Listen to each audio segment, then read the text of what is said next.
Welcome to the Purushottam Kumar English Booster. This channel bids a warm welcome and greetings to teachers, students and parents. There's a lot in the exchequer of history of India. Relationship between teachers and students has been one of them. There has been a rich history of relationship between gurus and pupils in India. India has a very vast history of this tradition, this culture. So this day has always remained a very special day for teachers and students. Before moving into the main part of this episode, I once again greet to all teachers and students who are resolved to make our society rich, strong and open, prosperous. Now let's come to the main point. आज के इस episode में हम shall और will अर्थात simple future tense और future indefinite tense के बारे में सीखेंगे। हम आज सीखेंगे शैल और विल का बेसिक सेंटेंसेस कैसे होते हैं। फ्रेंड्स, आज का वीडियो स्पेशली बिगिनर्स के लिए है जिनका बेसिक शैल और विल से रिलेटेड पुअर है, तो यह वीडियो खास करके बिगिनर्स के लिए है। शैल और विल का इंटरमीडिएट और एडवांस लेवल का मैं एपिसोड नेक्स्ट लाऊंगा। उसमें मैं इसका डिटेल और एडवांस लेवल का जो अंडरस्टैंडिंग है, लर्निंग है, वो मैं बताऊंगा। फ्यूचर की एक्शन को एक्सप्रेस करने के लिए कई तरह का हम रास्ते अपनाते हैं, उसमें से शैल और विल का इस्तेमाल एक है। कुछ सेंटेंसेस ऐसे होते हैं फ्यूचर के, कुछ ऐसे फ्यूचर एक्शंस होते हैं जिन्हें हम शैल और विल के इस्तेमाल किए बिना बोलते हैं। तो उन तरह के सेंटेंसेस को हम नेक्स्ट एपिसोड जो शैल और विल और फ्यूचर एक्शंस के रिलेटेड जो लाऊंगा, मैं उसमें बताऊंगा। फिलहाल यह एपिसोड स्पेशली शैल और विल का बेसिक अंडरस्टैंडिंग आपको देती है। तो चलिए शुरू करते हैं इसको। सबसे पहले आपको समझना है कि शैल का इस्तेमाल कहाँ करना है और विल का इस्तेमाल कहाँ करना है।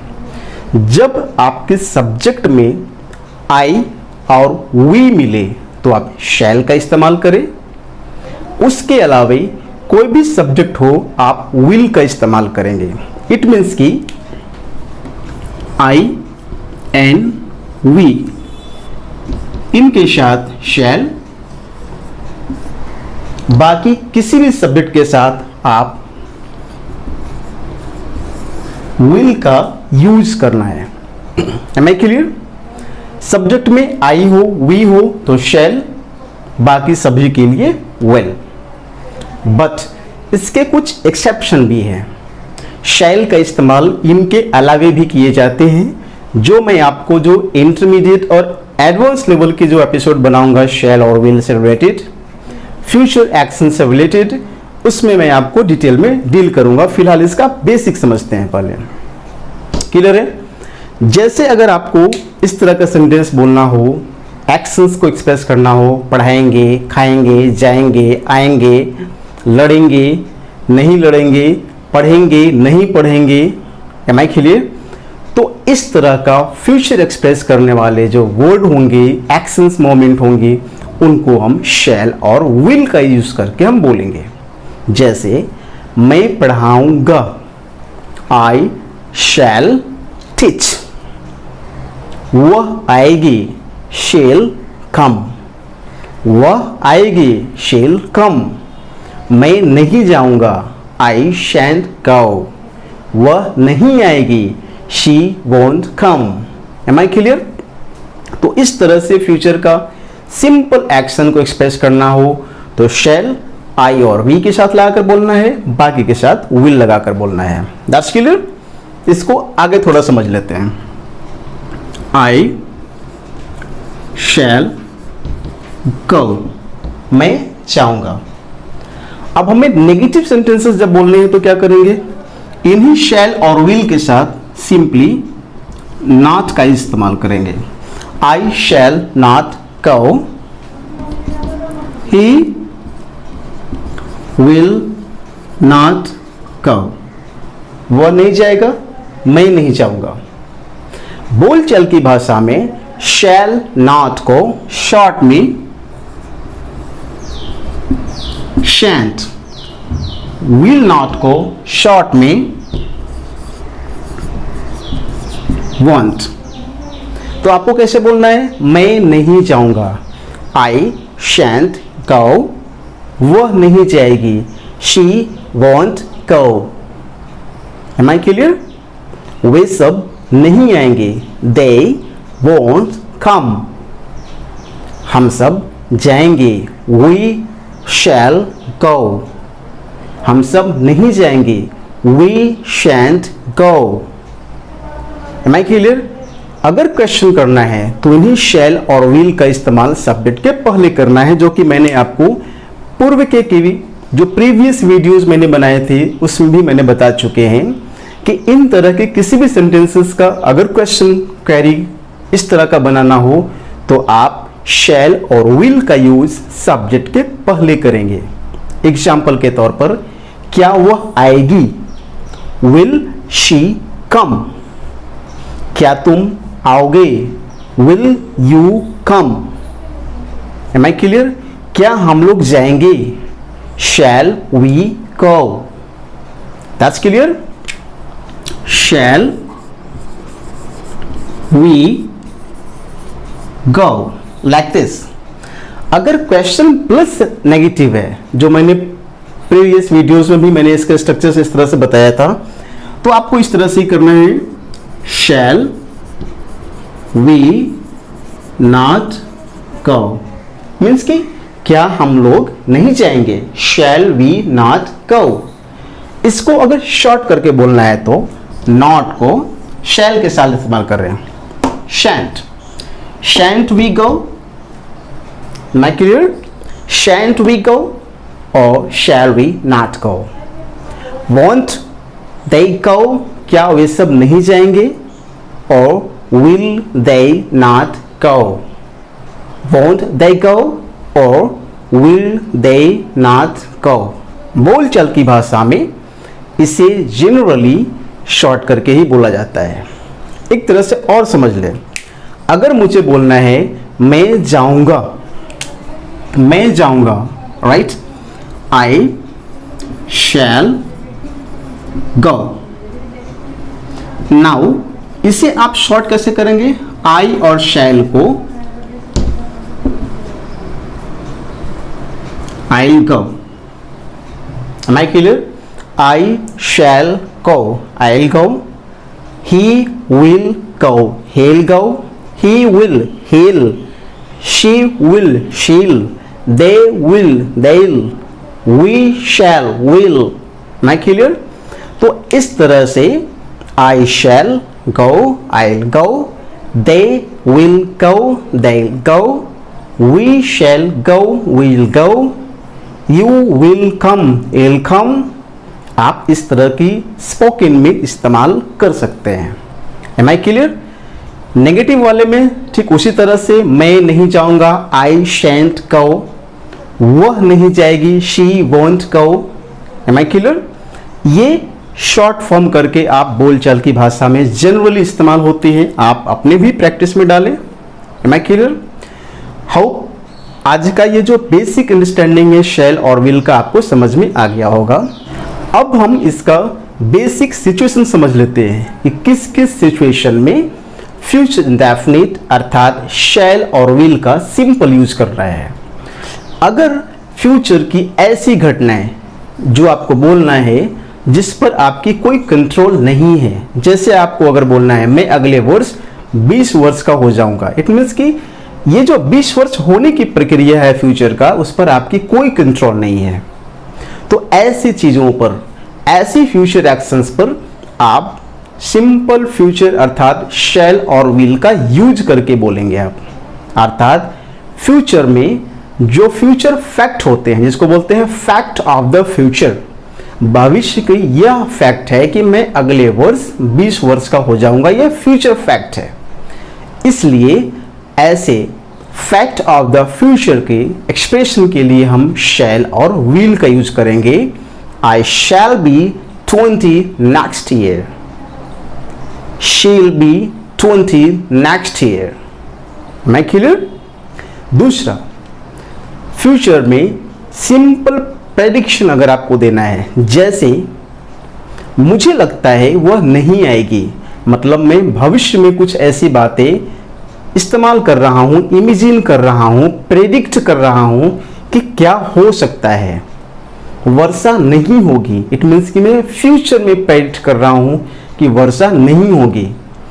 तो फ्यूचर एक्शन में अगर किसी प्रेडिक्शन का एक्सप्रेशन आ रहा हो, भविष्यवाणी जैसा दिख रहा हो, तो आप शैल और विल का इस्तेमाल करके बोलेंगे। जैसे I think you will pass the exam, मतलब मुझे लगता है तुम एग्जाम पास कर जाओगे।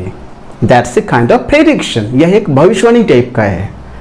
आई श्योरली डोंट नो, मैं निश्चित रूप से नहीं जानता हूं कि क्या होगा, but I believe, I think so, मैं ऐसा सोचता हूं, you will pass the exam, आप एग्जाम पास कर जाएंगे। राइट? प्रोबेबली शील कम, मतलब संभवतः वह आएगी। अगेन यहां पर हम फ्यूचर में एक प्रेडिक्शन कर रहे हैं। It may be she won't कम, हो सकता है वह नहीं आएगी। मे बी शी कम, हो सकता है वह आएगी। Right?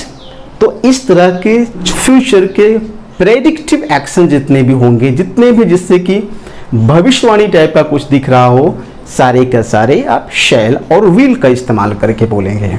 M I clear? I believe you will learn English, मुझे विश्वास है आप इंग्लिश सीख जाएंगे। यह भी एक प्रेडिक्शन है। सो सिंपली जो भी प्रेडिक्टिव सेंटेंसेस होते हैं फ्यूचर एक्शंस वाले, सारे शैल और विल का यूज करके आप बोलेंगे। Am I clear?